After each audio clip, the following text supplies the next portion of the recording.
vous dire n'est pas simplement un trait d'humeur ou comment je devrais dire, ou un trait d'esprit, c'est l'expérience acquise par un berger qui est resté berger 4 ou 5 ans, qui a été ingénieur conseil ensuite, qui a été élu dans toutes les strates locales et régionales avant d'être député depuis 20 ans maintenant. Et je vois l'évolution. Nous sommes en train de perdre littéralement la bataille, qui est une bataille idéologique, sur l'essence même de l'histoire de notre pays. Nous le faisons parce qu'en réalité, à part vous, et il faut le reconnaître un petit peu les agriculteurs et les paysans, il n'y a que vous qui combattez. Les autres, nous avons renoncé. Alors, moi je vais vous dire que d'abord, je ne veux pas d'ours, je ne veux pas de lynx, ni de loup, parmi les pâturages où nous avons eu la chance de conserver une des plus belles signatures de la France qui est encore authentique, le pastoralisme, la transhumance et la capacité à produire des produits de très grande qualité. En Espagne, ils sont obligés de faire semblant. Vous savez, ils ont des troupeaux qu'ils confient à des stagiaires dans les monts Cantabriques, où je me suis rendu à plusieurs reprises. En Italie, dans les Abruzzes, c'est pareil. En Slovénie, c'est pareil. En Roumanie, c'est pareil. Enfin, vous pouvez me faire confiance, j'ai été voir tout ça. On est assez souffert. Donc, ces jeunes gens ont des troupeaux de brebis assez fatigués, et on leur dit, tu fais manger tout ce que tu peux.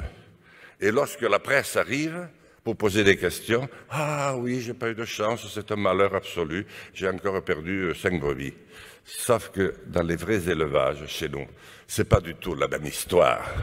C'est une tragédie.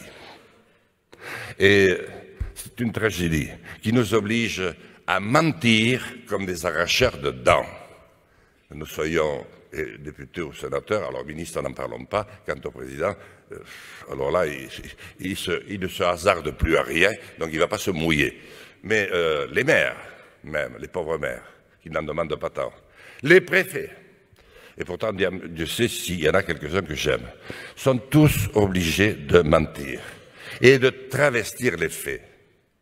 Donc il ne peut pas y avoir de cohabitation entre ces fauves et cette remarquable et si ancienne activité de nos montagnes et de nos vallées. C'est une véritable signature pour la France, mais enfin, nous n'allons quand même pas tout laisser tomber. Nous n'allons quand même pas nous départir de tout. C'est la raison pour laquelle nous pourrons faire 150 000 procès si nous voulons, Monsieur le Président, nous avons essayé, nous les perdrons tous, parce que tout a été corrélé pour que nous les perdions tous. À partir de directives auxquelles la France et M. Dornano ont pris une part très active et qui ont fondé Natura 2000, avec la directive Habitat et l'autre Oiseaux, eh bien, avec transcription en droit français sans débat, c'est un des plus grands succès du président Chirac, sans le moindre, parce qu'il faut que j'arrose tout le monde pour être crédible, vous comprenez. Donc, on a transcrit ça en droit français sans le moindre débat, sans la moindre discussion. Mitterrand était d'accord aussi, remarquez.